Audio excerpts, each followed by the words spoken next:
Alright, we are looking at number 12 on rationalizing denominators. We have 1 over 3 root 16.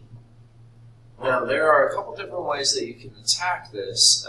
As you take a look here, the first thing I usually advise you to do is to see if there's a root in the numerator and the denominator, and is there a way to simplify. A lot of times all you have to do is work with the root in the denominator, and you do not need to use the coefficient in front until the end. In this case, when we look at the root of 16, we can see that the root of 16 is 4. So instead of causing there to be a lot of extra work, and if you didn't see that, you could say, okay, we have 4 and 4. We have 2 factors of 4. All right, so if you happen to notice that, we can make now leave the numerator as 1. Okay, our coefficient was 3, and this root of 16 is 4, so we do 3 times 4, so we get 1 over 12.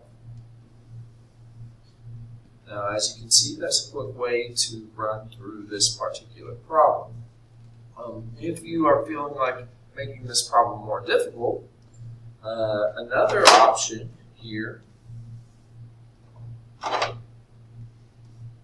would be to take the root 16 and multiply by the root 16 in both the denominator and numerator.